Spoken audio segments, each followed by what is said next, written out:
தலைப்பு செய்திகள். இலங்கை மக்களுக்கு துணை நிற்க தமிழ்நாடு தயார், தமிழக முதலமைச்சர் ஸ்டாலின். யாழில் இளைஞர் ஒருவர் வெட்டிப் படுகொலை. அனைத்து பரீட்சைகளும் காலவரையின்றி ஒத்திவைப்பு.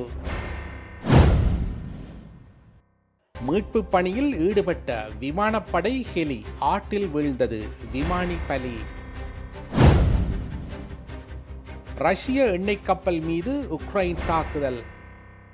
இனி விரிவான செய்திகள். இலங்கையில் நிலவும் மோசமான காலநிலை காரணமாக இதுவரை உயிரிழந்தவர்களின் எண்ணிக்கை 212ஆக அதிகரித்துள்ளது. அத்துடன் 218 பேர் காணாமல் போயுள்ளனர் என்று அனர்த்த முகாமைத்துவ மத்திய நிலையம் நேற்று மாலை வெளியிட்டுள்ள அறிக்கையில் தெரிவிக்கப்பட்டுள்ளது. பதுளை மாவட்டத்திலேயே அதிகமானோர் உயிரிழந்துள்ளனர். அதேவேளை கண்டி மாவட்டத்திலேயே அதிகமானோர் காணாமல் போயுள்ளனர். நாடு முழுவதும் ஏற்பட்ட வெள்ளம் மற்றும் மண் சரிவு உள்ளிட்ட அனர்த்தங்களால் 2,73,606 குடும்பங்களை சேர்ந்த 9,98,918 பேர் இதுவரை பாதிக்கப்பட்டுள்ளனர். பாதிக்கப்பட்ட மக்களுக்காக 1,275 பாதுகாப்பு மத்திய நிலையங்கள் செயற்படுத்தப்பட்டுள்ளன. இதில் 51,228 குடும்பங்களை சேர்ந்த 1,80,499 பேர் தற்போது தங்க வைக்கப்பட்டுள்ளார்கள். நிவாரண விநியோகம், தேடுதல் மற்றும் மீட்பு நடவடிக்கைகள் தொடர்ந்து முன்னெடுக்கப்பட்டு வருகின்றன என்று அனர்த்த முகாமைத்துவ மத்திய நிலையம் தெரிவித்துள்ளது. டிட்வா புயல் காரணமாக பாதிக்கப்பட்டுள்ள இலங்கை மக்களுக்கு துணை நிற்க தமிழ்நாடு தயாராக உள்ளதாக முதல்வர் ஸ்டாலின் தெரிவித்துள்ளார். இது குறித்து முதல்வர் ஸ்டாலின் வெளியிட்ட அறிக்கையில் தெரிவித்திருப்பதாவது: டிட்வா புயல் காரணமாக நமது அண்டை நாடான இலங்கை பேரழிவை சந்தித்துள்ளது.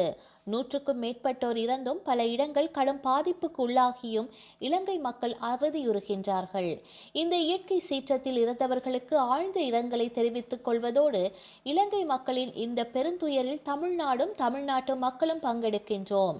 இலங்கையில் சிக்கி தவிக்கும் தமிழ்நாட்டை சேர்ந்த பயணிகளை மீட்க அயலக தமிழர் நலன் மற்றும் மறுவாழ்வு துறை சார்பில் நடவடிக்கைகளை மேற்கொண்டு நேற்று காலை 11:05 மணியளவில் முதல் கட்டமாக 177 பேர் தமிழ்நாட்டிற்கு திரும்ப அழைத்து வரப்பட்டுள்ளனர்.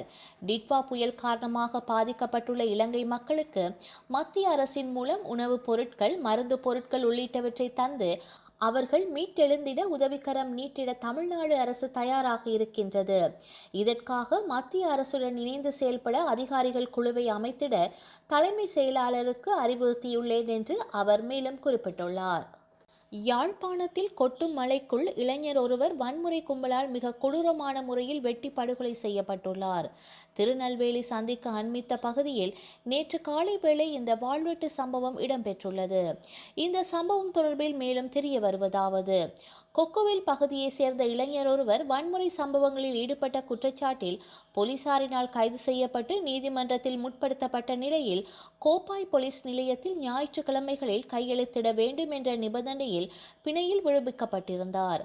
அதன் பிரகாரம் நேற்று ஞாயிற்றுக்கிழமை போலீஸ் நிலையத்தில் கையெழுத்திட்ட பின்னர் தனது நண்பனுடன் மோட்டார் சைக்கிளில் ஆடிய பாதம் வீதியூடாக தனது வீடு நோக்கி பயணித்த வேளை போலீஸ் நிலையத்திலிருந்து சுமார் 1 கிலோமீட்டர் தூரத்தில் திருநெல்வேலி சந்தியை அண்மித்த பகுதியில் 2 மோட்டார் சைக்கிள்களில் வந்த 4 பேர் அடங்கிய வன்முறை கும்பல் அவர்களின் மோட்டார் சைக்கிளை வழிமறித்து பின்னால் அமர்ந்து பயணித்த இளைஞர் மீது சரமாரியாக வாழ்வெட்டு தாக்குதலை மேற்கொண்டனர்.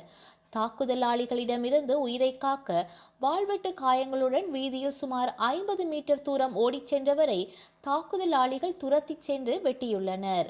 ஓடிச் சென்றவர் வர்த்தக நிலையம் ஒன்றின் முன்பாக வீழ்ந்தபோது துரத்தி வந்த நால்வரும் சரமாரியாக வாழ்வெட்டை மேற்கொண்டதில் இளைஞனின் காலொன்று கணுக்காலுடன் துண்டாடப்பட்டுள்ளது. அதையடுத்து தாக்குதலாளிகள் அங்கிருந்து தப்பிச் சென்றுள்ளனர். இரத்த வெள்ளத்தில் காணப்பட்ட இளைஞரை அங்கிருந்தவர்கள் மீட்டு யாழ் போதனா வைத்தியசாலைக்கு அனுப்பி வைத்தனர். எனினும் வைத்தியசாலையில் இளைஞர் உயிரிழந்துள்ளார். இந்த சம்பவம் தொடர்பில் கோப்பாய் போலீசார் விசாரணைகளை முன்னெடுத்துள்ளனர். முன்பகை காரணமாகவே இந்த இந்த கொலை இடம்பெற்றுள்ளது என்று ஆரம்பகட்ட விசாரணைகளில் தெரிய வந்துள்ளது.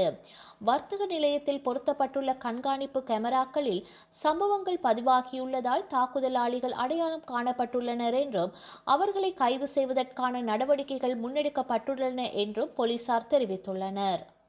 நாட்டில் ஏற்பட்ட சீரற்ற வானிலை காரணமாக காப்போத்த உயர்தரம் மற்றும் நடைபெறவிருந்த அனைத்து பரீட்சைகளும் காலவரையறையின்றி ஒத்திவைக்கப்பட்டுள்ளதாக பரீட்சைகள் ஆணையாளர் நாயகம் இந்திக்க லியனகே தெரிவித்துள்ளார். அத்துடன் சம்பந்தப்பட்ட பரீட்சைகள் மீண்டும் ஆரம்பமாகும் திகதி எதிர்காலத்தில் அறிவிக்கப்படும் என்றும் பரீட்சைகள் ஆணையாளர் நாயகம் குறிப்பிட்டுள்ளார். மின்தடை மற்றும் தகவல் தொடர்பு குறைபாடுகள் காரணமாக இந்த செய்தி முறையாக தெரிவிக்கப்படவில்லை என்றும் அவர் தெரிவித்துள்ளார்.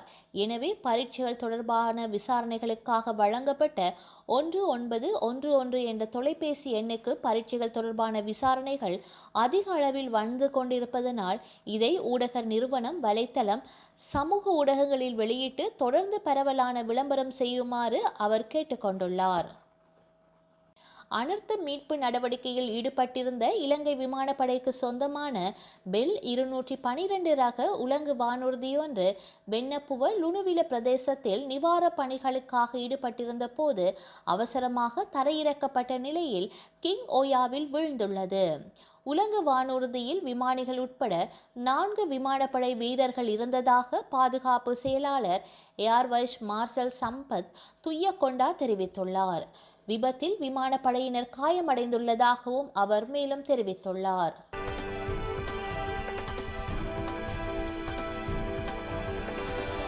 துருக்கி அருகே கருங்கடலில் ரஷ்ய எண்ணெய் தாங்கி கப்பல்கள் மீது நீரில் செல்லக்கூடிய ட்ரோன் மூலம் உக்ரைன் தாக்குதல் நடத்தியுள்ளது.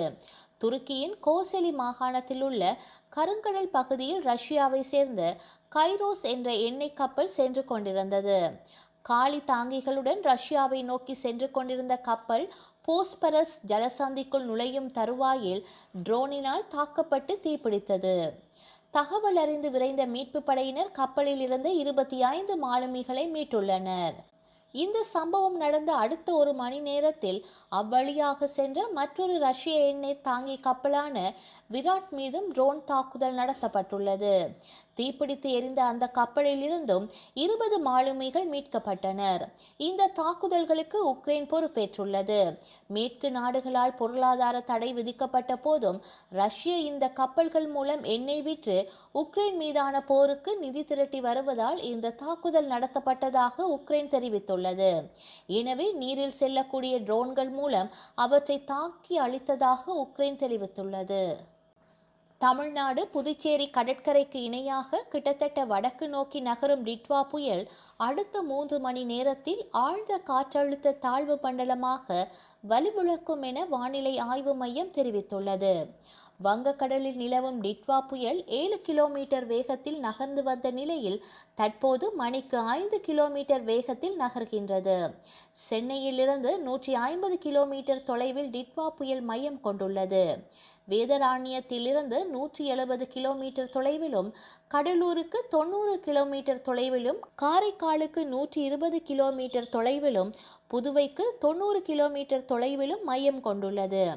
மேலும் டிட்வா புயலின் நகர்வை காரைக்கால் மற்றும் சென்னையில் உள்ள டாப்ளர் வானிலை ரேடர்கள் மூலம் கண்காணிக்கப்பட்டு வருகின்றது. வரலாற்றில் இன்று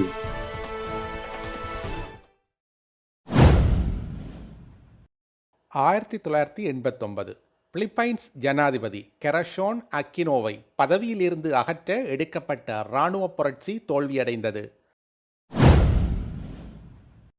1991 பனிப்போர். உக்ரைன் வாக்காளர்கள் சோவியத்திடம் இருந்து உக்ரைன் முற்றாக வெளியேற வாக்களித்தனர். 1997 இந்தியாவின் பீகார் மாநிலத்தில் ரன்வீர் சேனா அமைப்பினர் கம்யூனிஸ்ட் கட்சியின் செல்வாக்குள்ள லக்சுமன்பூர் பதி என்ற ஊரை தாக்கி 63 தலித்துக்களை கொன்றனர். 2006 இலங்கையின் பாதுகாப்பு செயலாளர் கோத்தபாய ராயபக்ச மீது கொழும்பில் குண்டு தாக்குதல் நடத்தப்பட்டது. செய்திகளை உடனுக்குடன் தெரிந்து கொள்ள உடனே சப்ஸ்கிரைப் செய்து பெல் பட்டனை கிளிக் பண்ணவும்.